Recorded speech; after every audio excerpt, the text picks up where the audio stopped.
Hearing none, a motion is approved. Second, Mr. Chairman, is the letters that was sent to us during the previous hearing by Attorney Delgra, representing as counsel the former president. And with that, Mr. Chairman, before I discuss this admin matter, may I ask Attorney Delgra, are you the counsel of the former president or a witness or a resource person at today's hearing? Because I do believe that you have received the postponement. I do believe that you have... Attorney Delgra, please listen. I do believe that you have received the postponement invitation for you. If I may? Did you receive the invitation? We did, Your Honor. Then you also received the postponement. We did, Your Honor. So now, let me ask you, are you counsel of the former president now, today? I come here both as counsel of the former president as well as resource person because I received a letter of invitation to appear before this committee So to explain both, the circumstances of the two letters that we sent to this committee. I suppose that was the premise of the Quads Committee's invitation to me to appear. That is correct. If I may, Your Honor, we have invited Attorney Delgra as our resource person because during the last hearing, there was a motion from Congressman Adyong to invite him, Congressman Flores and Congressman Adyong, to invite Attorney Delgra to discuss the contents of the letter he sent in behalf of the former president. And that is the reason why we sent an invite to Attorney Delgra, Your Honor. And at the same time, he is likewise appearing today as the counsel to the former president. He is also a resource person. Mr. Chairman, I think the reason why we invited Attorney Delgra was to enter his appearance as a counsel, and we never invited him as a resource person. We will ask Attorney Delgra to enter his appearance. Can we check the letter that we have? Your Honors, if I may, we will ask the lawyers and the invited resource persons to appearing in behalf of the former president today as his counsel to enter their appearance before the Quad Committee. And we will get to that later on after we dispose of the administrative matters that we have at the moment. So, Congressman Paduano. So with that, Mr. Chairman, discussion with regards to admin matters on the letter sent to us by Attorney Delgra, since he's also a resource person, we will discuss this during the turn of Attorney Delgra, Mr. Chairman. But before we proceed, Mr. Chairman, let me ask lang po, on record, for the record lang po, for the former president, do you confirm, sir, that we received a letter coming from you, signed by you, granting authority to Attorney Delgra as your counsel? Just for the record po. Your Honor, you are correct. Thank you, thank you, thank you. Thank you, Mr. President. Former President, that's only my question. We're talking about lawyers. I have two additional lawyers. Okay. Attorney Belio and Attorney Panelo. So let them have their entry. So that if they will recognize with the chairman. Thank you, Mr. President, for that answer. Thank you po. We will now ask the lawyers of the former president to enter their appearance before the Quad Committee before we proceed with the committee proper. Attorney Delgra and Attorney Panelo, please enter your appearance. Attorney Delgra. And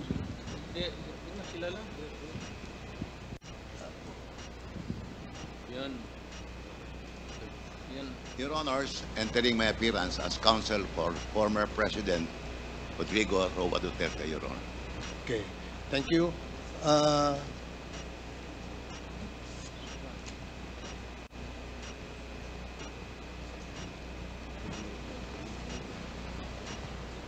Good morning, Your Honors. Respectfully appearing as counsel for the former President Rodrigo Roa Duterte.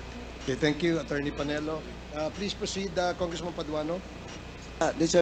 Chairman, since Attorney Delgra is also a resource person, so I will just ask the admin matters during the turn of Attorney Delgra. Okay. Thank you, Mr. Chairman. Thank you, Congressman Paduano. Now, we would like to ask our resource persons to please take their oaths before we proceed with the committee proper. I have here a list of the names of the members who want or who wish to propound questions later on to our resource persons. So, but before that, may we ask our resource persons to please take their oath before the committee. COMSEC, please administer the oath. Thank you, Mr. Chair. All those resource persons who are attending this hearing for the first time. So, we would like to request the former president to please stand, and Attorney Delgra, and nanays who are here. Hindi pa kayo naka-oath na.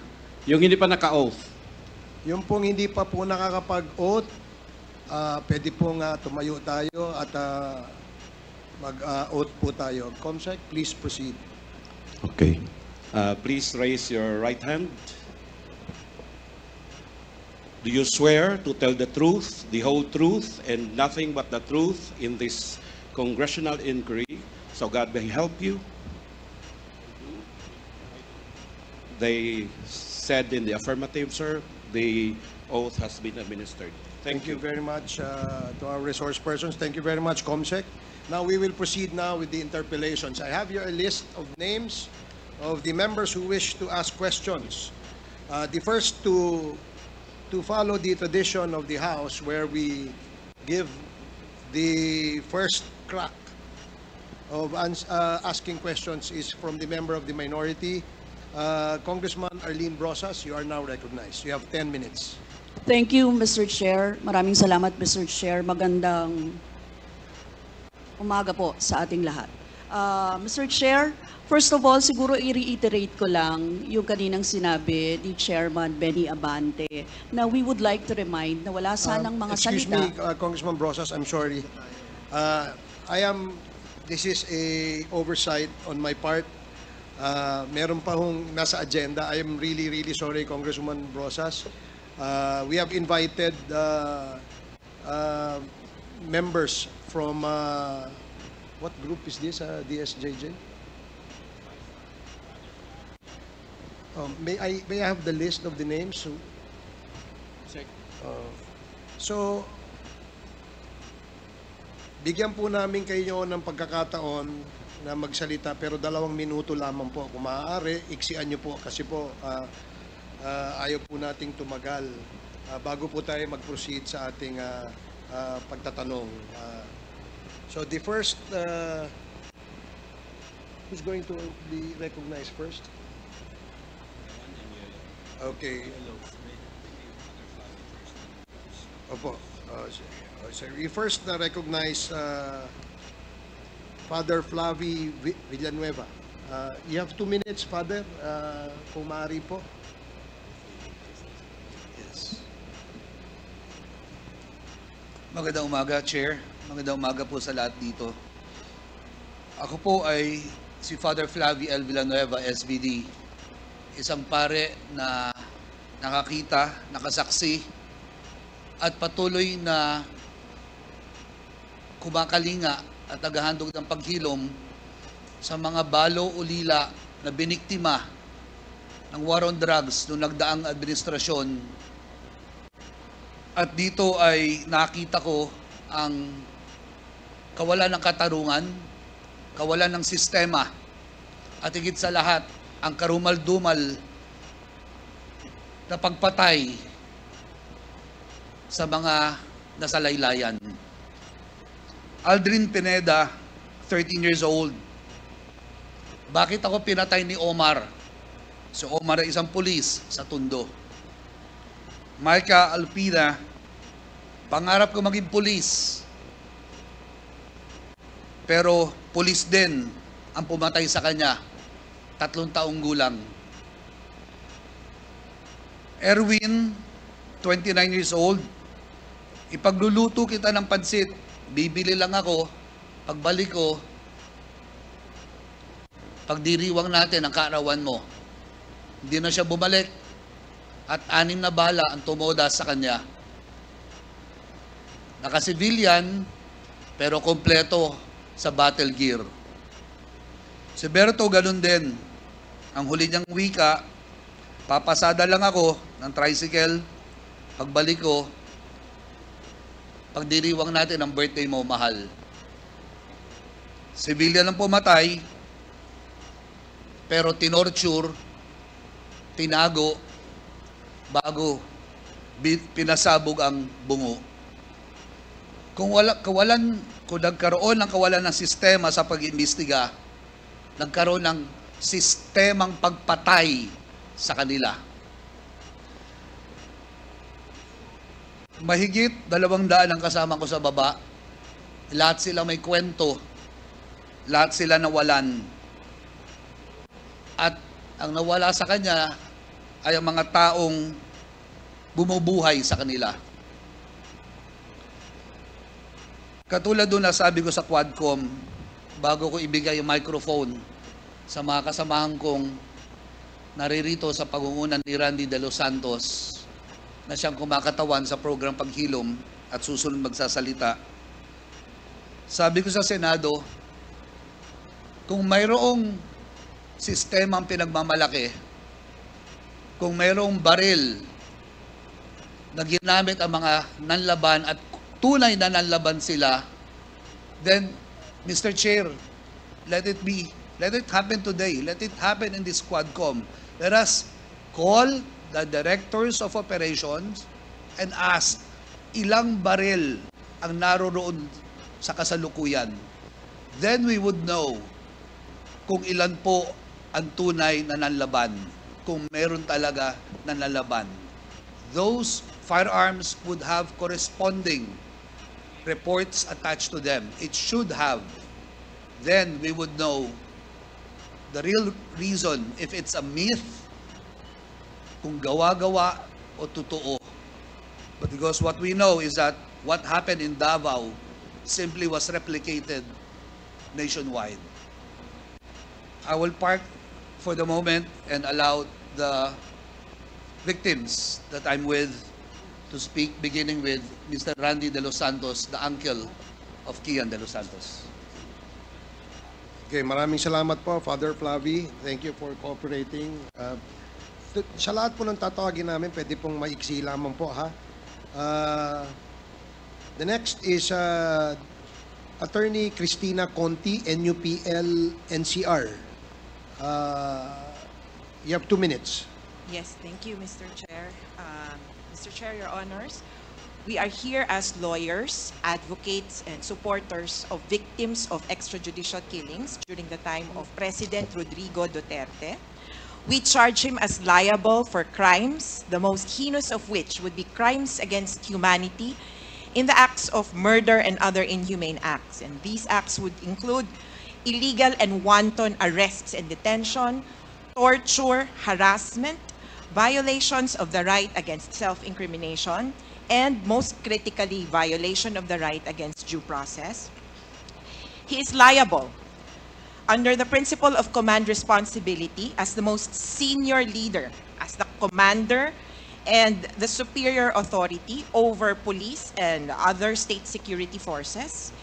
He is liable for conspiracy because of the institution of a state policy to neutralize, negate, whomever he identified as so-called quote-unquote enemies of the state under the guise of anti-drugs, anti-criminality, and anti-insurgency campaigns.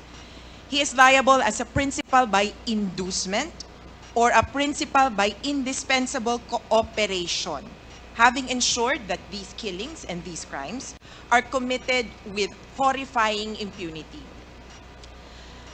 Your Honor, kasama ko po ngayon ang mga parang sinakluban ng langit at lupa noong panahon na yon. Pero ililinaw po namin na hindi po kami sasama, hindi po namin susundin yung imbitasyon ni Presidente Duterte na sumama sa kanya sa impyerno. Dito lang po kami sa mundong ibabaw para po ipaglaban ang katarungan. Opo. Your Honor, Please avoid Yes, Your Honor. taunting. Whatever, for lack of a better word, iwasan po natin yon. Yes, Kasi Your po, tayo po ay mga professional dito at gusto po natin na sana maging matiwasay yung ating pagpapakonduct ng hearing na ito. I hope you understand. Yes, Your Honor. I'm just echoing statements from the Senate hearing, Your Honor. But anyway, ang para po sa amin, wala pong kapatawaran kung walang katarungan at walang katarungan kung walang katotohanan. Kaya ito pong pagkakataon na ito ay para po malaman kung bakit ang quote-unquote war on drugs, gera laban sa droga, naging massacre ng mahihirap. Kung bakit, akala ko ba ubusan ng droga, ang nangyari po, parang meron pa palang protector ng mga drug lord na nasa posisyon. At nandito po ang ating mga biktima para isalang po sa ating pong komite at sa investigasyong ito kung ano nga ba ang tunay na nangyari at kung sino ba ang dapat managot. Maraming salamat po, Mr. Salamat Chair. po. Salamat po, Attorney Conti. Ang susunod po na magsasalita ay si Miss Christine Pascual. 2 minuto lamang po, Mrs. Kung maaari. Magandang umaga po sa inyong lahat. Ako po si Christine Pascual, ang nanay po ni Joshua Lacsamana po. Na nangarap lang po na isang maging gamer at napagsabay naman niya po yung pag-aaral at ang kanyang kahiligan. Natanong ko lang po kasi sa aming mga nanay, kung hindi rin po, sana po, naging batas ni Mr. President po, ang pagpatay na walang makukulong, sana po wala pong maraming namatay na ganitong inosente mga bata po. At lalo din po kami nasaktan ng kalooban nung time pong nalaman namin na may reward. Parang ganun lang po napaglaruan yung buhay ng mga mahal namin sa buhay. Kaya kay biro man po o hindi, ang nasabi niya pong batas niya, hindi rin po maganda sa aming kamukha namin mga mahihirap. Kaya lang po lumalakas din ang loob namin. Ito na lang po yung paraan sa kamukha namin mga mahihirap kung paano po manawagan sa inyo at buksan po ang puso nyo na hindi po biro ang hanggang ngayon ang nararamdaman namin. Nagmahal lang po kami ng mga pamilya namin. Kaya ganito po kami lumalaban. Hindi sana magkakaroon ng ganitong maraming namatay ko. Na-disiplina po agad ang ginawang batas po ng ating presidente. Salamat po. Okay, maraming salamat po, Mrs. Ang sunod po ay si Miss Lore Paslo. Lore Paslo po. Pasko po. Lore Pasco, may 2 minuto po kayo, ma'am. Magandang umaga po sa lahat. Ako po si Lore Pasco. Nanay po ako ng 2 anak ko na pinaslang. Ano po yan? May 2017. Ito po ay isang security guard at ito naman po ay binata. Ang masakit po ay 4 po yung naiwan. Mahirap po sa amin talaga na hanggang ngayon po ay walang hustisya dahil po wala talaga pong masusing investigasyon para doon po sa mga pinaslang. Kaya nagpapasalamat po kami sa ganitong pagkakataon dito po sa binigay sa amin sa Quadcom na makadalo para po maipahayag namin ang kung anong nangyari po sa aming mga mahal sa buhay na pinatay na lang po ng ganon-ganon na lang po na wala pong tamang proseso po ng pag-iimbestiga. Kaya po isang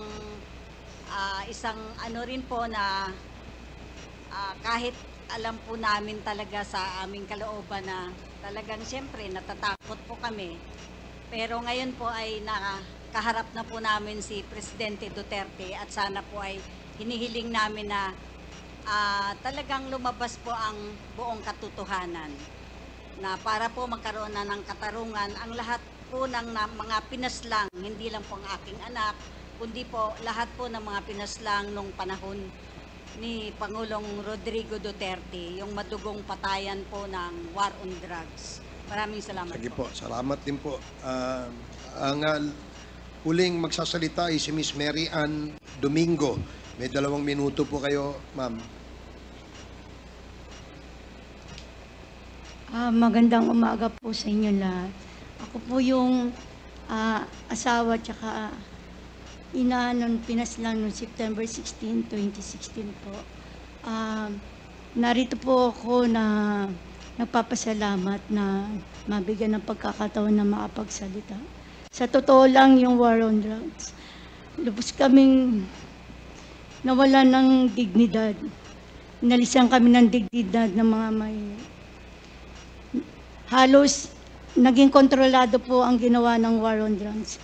Yung time po noon, natutulog lang po kami na aming pamilya. Inakyat po kami ng mga kapulisan. Paulit-ulit nang mamakawa ang aking asawa at ang aking anak. Pagkatapos po noon, hinila po kami palabas. Sa pilitan kami hinila palabas. At makikita mo po doon na pati yung isang anak ko po ay binitbit sa van. Tapos po noon, bigla po kami may mga narinig na putok. Pinatay na po yung aking asawa at anak. Yung time na yun po, halos paulit-ulit po kami nagmamakaawa na mag-iina na makapasok po doon sa bahay na yun. Pero wala po kaming nagawa dahil marami pong mga pulis na yun. Halos pinatay po yung ilaw doon po sa iskinita namin. Pagkatapos po noon, nung nadala po sa hospital yung aking asawa at anak, may lumapit po na mga kapulisan. Hindi ko po alam na soko po yun, tsaka funerarial na po yun. Yung time na yun, hindi pa po napapaslang yung asawa at anak ko. Nandun na po yung mga pulis na yun. At yung funerarial na yun, na kala ko po mga pulis po yung kasama po nila. Halos naging kontrolado po yung ginawa nila no, na yung ginawa po nila yun ay hindi po tama. Kaya narito po kami na sana po mabigyan ng hustisya kami mga biktima. Okay, maraming salamat po, Mrs. So, we will now proceed. Congresswoman Brosas, you are recognized. You have 10 minutes. Pasensya na po sa ating oversight. Thank you, Mr. Chair. Maraming salamat, Mr. Chair. Mr. Chair, again, i-reiterate ko lang, Mr. Chair, yung reminders no, na hindi magsabi ng pagmura siguro kasi sanay po yung nakaraan. Kahit po sa Senate hearing, may mga ganun. Ano? Respeto naman sa atin dito.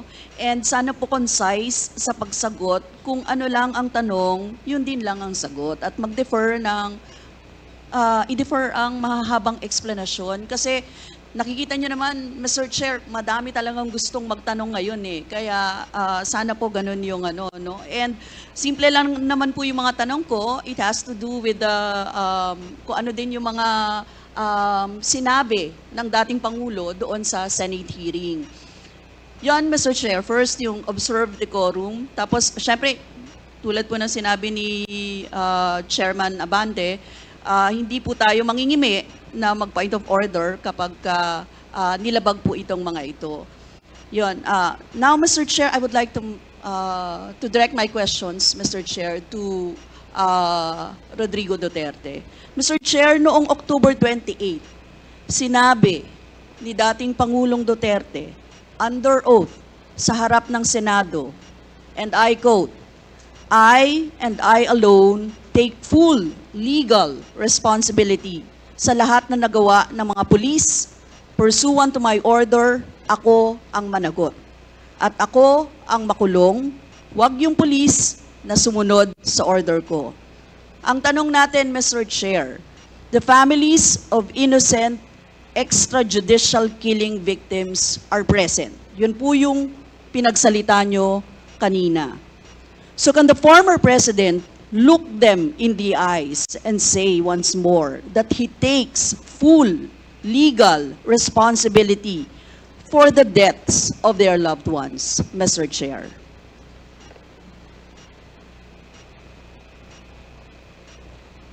Mr. President, can you... What's the question? What is the question? Can you repeat the question? Mr. Chair, sinabi niya po na full responsibility. So, Mr. Chair, totoo ba yan? Correct. very correct. Since I was a president, and there was this, until now, serious problem about drugs, I had to issue or make a policy statement about drugs. At all that happened, yung nangyari pursuant to my order to stop the drug problem in this country, akin yun. Akin na akin yun. Ako ang nagbigay ng order kasi ginawa nila illegal or legal, akin yun. Thank you, Mr. Chair. I take full responsibility for it. Thank you, Mr. Chair. Yun po yung tanong ko. Yung families of innocent extrajudicial killings, kayo din. File the case in court. Mr. Walang Chair. problema. Nandiyan ang korte. Yes, Mr. Chair. Second question ko. Responsable kayo kasi polisiya nyo yon. Kumbaga, tatak Duterte. Dahil polisiya nyo rin yan, tama ba? Sa Davao. Nung nasa Davao pa kayo. Tama ba na tawagin po itong Davao model or Davao style? Mr. Chair? I cannot control the semantics. Mr. Chair, yes or no? Davao style? Do not ask me to answer yes or no. You are not an investigator. Mr. Chair, tayo po ay nasa investigasyon kasalukuyan, Yes, Mr. but you Chair. are not an investigator. Why are you asking me to answer Mr. yes Chair, or no? tinatanong ko lang naman. Point of Session order. suspended.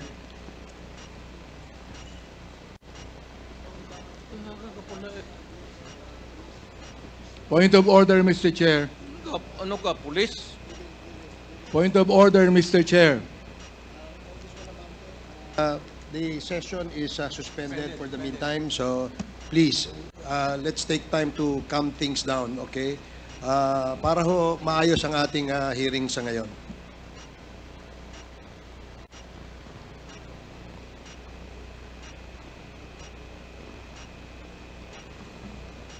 Hearing is resumed. Please proceed, Congresswoman Rosas. Yes, Mr. Chair. Napakasimple lang po ng tanong ko. Tinatanong ko lang po kung yes or no, Davao style ba yung inyong modelo. Mr. Chair, ayaw niya sagutin. So, Mr. Chair, hindi ko maintindihan yon. I'm What sorry, is your personality, Your Honor?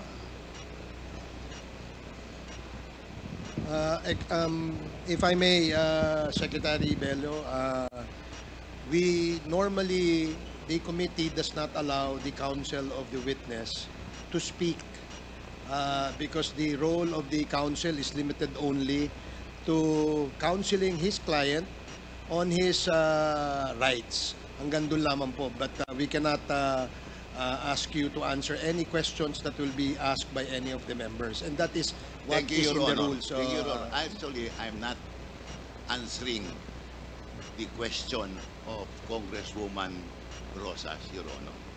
My point is, Your Honor, to allow the resource person to finish his answer. Okay, we will do that. Thank you, Attorney Bello. Thank you, Your Honor. Thank you. Congressman Brosas, maybe it is, perhaps the former president would like to elaborate on his answer. We may ask questions that is answerable by yes or no, and as much as possible, we would ask the resource person to say, only answer yes or no. But if he wishes to elaborate, and as long as it is germane and related to the answer to your question, we will allow that. But Yes. we will make it very, very short. Yes, Mr. Chair. Pwede namang mag-expound, Mr. Chair. Ang tinatanong ko lang, sa particular question na yon, maaari naman siyang sagutin ng yes or no. And then the explanation, Mr. Chair. Opo, opo. Mr. Do not control my answer, kung Your Honor. This is not an inquisition. It's a democratic process of investigation. Okay, thank you, Mr. President. Sana po, if there are questions that will be propounded by the members, hopefully, medyo kung gusto po natin mag-elaborate, we will allow that, provided that kung maaari po sanang iksian lamang po natin nang sa ganun, malinaw. And for the members who wish to ask questions that are answerable by yes or no, please make the questions very clear para ho masagot po ng yes or no, Your Honors. So I hope para ho maayos yung ating patakbo ng ating hearing sa ngayon. So please proceed, Congresswoman Brosas. Yes, Mr. Chair. Mr. Chair, ang tanong ko, sinasabi nyo rin na ang war on drugs ay talagang utos nyo. Diba? Pag sinabing war on drugs, Duterte yan. Sa inyo na nadikit yan. Unless, eto po, tanong na pwede nyo i-expound. May iba kayong gustong itawag doon? Meron po ba kayong gustong ibang itawag doon? Wala na po. Sabi ko, I assume full responsibility for whatever happened in the actions taken by the law enforcement agencies of this country to stop the drugs or the serious problem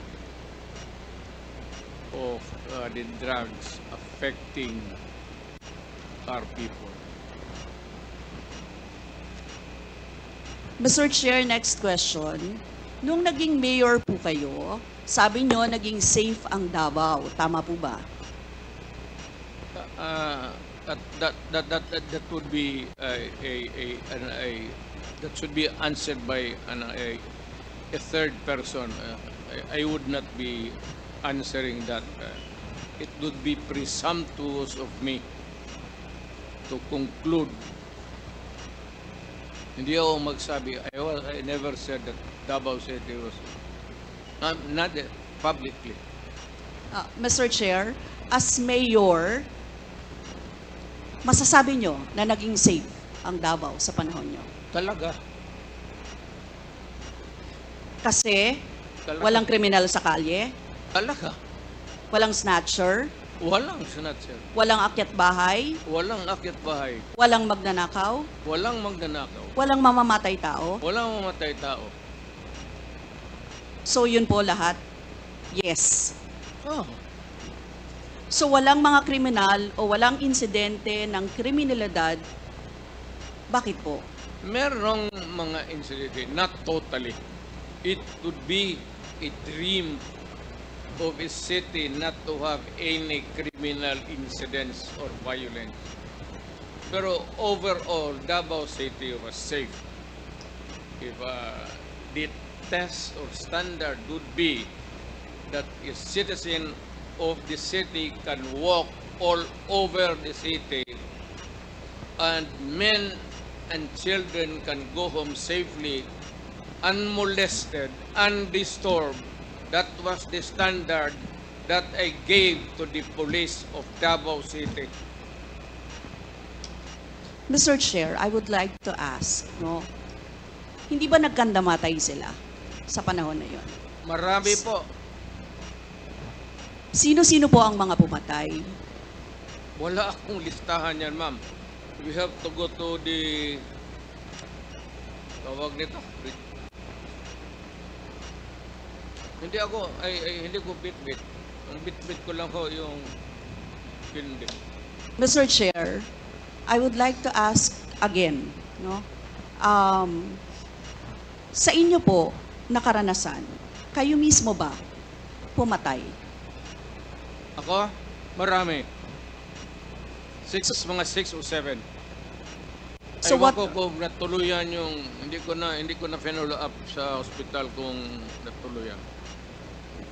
Quote ko lang, ipaalala ko ulit, Mr. Chair, kasi mula din ito sa Senate hearings, I-quote ko lang po kayo, in Davao, I used to do it personally, just to show to the guys that if I can do it, why can't you? Correct. Sinabi niyo po yan sa mga business leaders sa meeting sa Manila.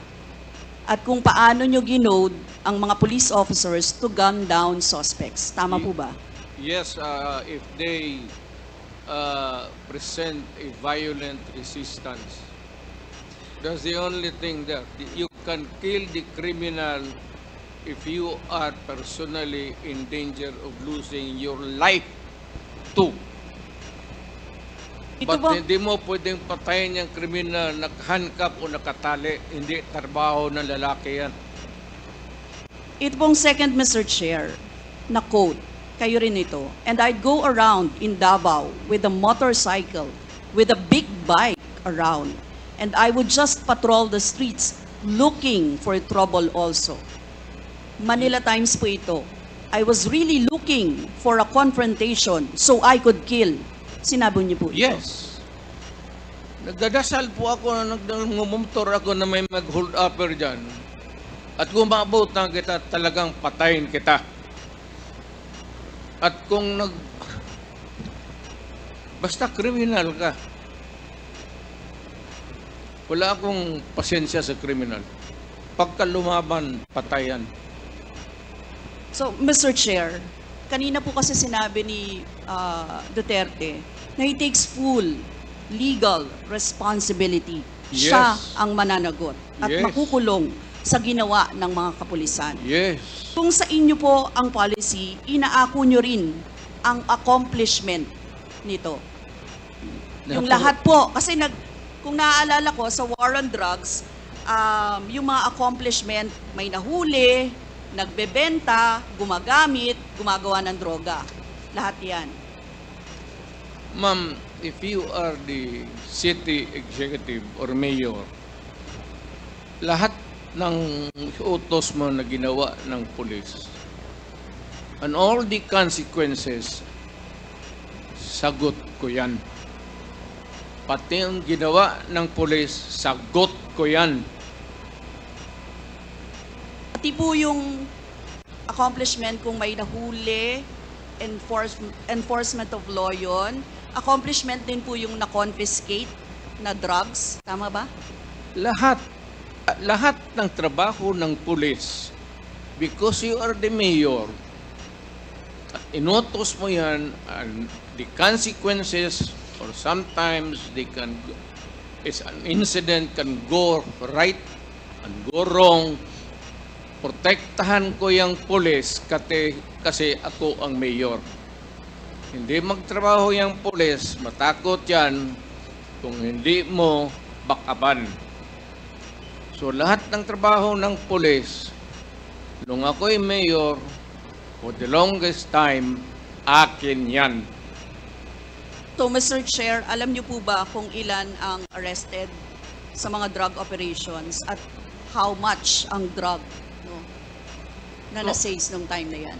Ma'am, I was not notified in advance that I have to make an accounting for the arrested persons in Davao City. That is, I would not want to. That would not be a proper question. Mr. Chair, sabi niyo yung accomplishment report sa inyo yan. Accomplishment, yes. Accomplishment is another thing. But you see, to ask for the number of arrests or killings, that would be a stupid question. Mr. Chair, sinabi po ninyo na aakuin nyo lahat. Eh di syempre may accounting din kayo, Mr. Chair. At kabisado nyo, kahit nga kabisado ninyo kung ilan ang hinuli, ilan ang pinatay, ilan. Dapat may accounting kayo, Mr. Chair. And I believe, Mr. Chair, noong 2017, correct me if I'm wrong, may President's Accomplishment Report kayo. Yes, ma'am. Mr. Chair. Tanungin kita, where were you the other day at 4 o'clock in the afternoon? Point of order, Mr. Chair. Yan nga sinabi ko. Yes, may I remind our resource person, Mr. President, maaari po ay wag po, iwasan po natin magtanong sa ating po mga membro.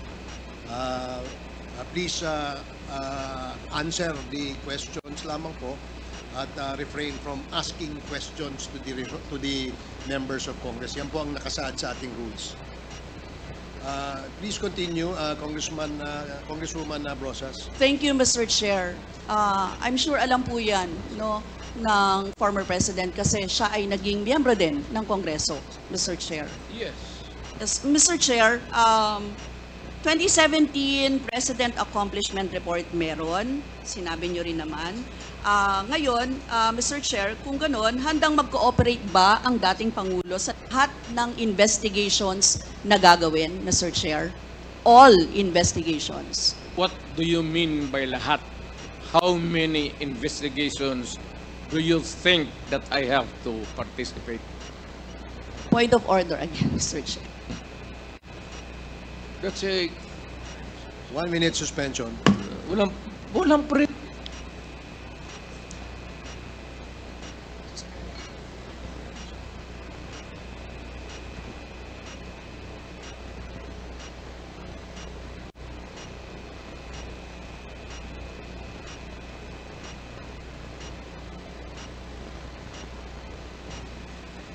Hearing is resumed. Again, let me remind our resource person as well as our members that please refrain for the resource person, refrain from asking questions to the members. Please limit your reply to the questions being asked. At sa atin naman po mga members, please go straight to the point. Ask the resource person the question that you wish to be answered. Direkta, para ho hindi tayo magtagal. Mr. Chair. Yes, you have, Congresswoman Brosas, you have 4 more minutes. Mr. Chair, may I interrupt? I am asking the... Is this related, Mr. President? Yes, to the it is question? related. I am asking yung nagtatanong to lay the predicate. Okay, sige po. Para hindi tayo mawala. Sige po. Congresswoman Brosas, I hope you can consider the opinion of the resource person by laying the predicate before you ask the question directly to the former president. Yes, Mr. Chair. Mr. Chair, siguro, tatanong ko na lang diretso, Mr. Chair. Yung former president ba ay willing na mag-cooperate sa investigation sa ICC? Kaugnay dito? ICC, ma'am? I'm asking the ICC to hurry up, and if possible, they can come here and start the investigation tomorrow. This issue has been left hanging for so many years. Matagal, ma'am, baka mamatay na ako, hindi na nila ako maimbestiga. So I'm asking the ICC through you na pagpunta na sila dito bukas, umpisahan na nila ang investigation. And if I am found guilty, I will go to prison and rot there for all time.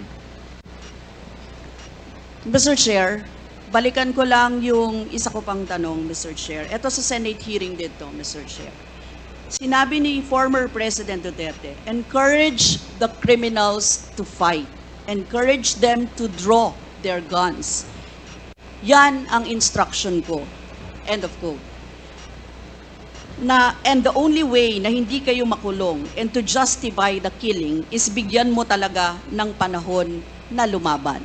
Tama po ba? Yan ang sinabi ninyo. Yes, because that would be justified kung lumaban. Yan, kasunod pa lang po yung question ko. Ang question ko po ay bakit nyo ine-encourage yung kriminal na lumaban? Para medyo maminus-minus ang problema sa syudad ko. Kung may criminal dito na 50, kung mapatay ninyo yung 30, di 20 na lang, hindi na masyado problema dyan sa akin. Ibig sabihin, Mr. Chair, hindi mapaparusahan ang nakagawa ng krimen in self-defense. Hindi man siya. Alam naman trabaho ng police, ma'am. The policeman should know when to kill and when to injure. Hindi naman kailangan sabihin nun. May elements naman ng self-defense. Alam niyo yun, Mr. Chair. Not self-defense, man. Performance of duty. Performance of duty, but elements of self-defense. With that performance of duty is self-defense. So, Mr. Chair, ano yun? Ang what? elements of self-defense, Mr. Chair? Self-defense is when you defend yourself to avoid injury, serious, or you die. That is applicable also to a policeman who is performing his duty, because the policeman has to confront, ang civilian has to iwasan. But a policeman, a law officer, if you are a law officer, you have to confront the criminal.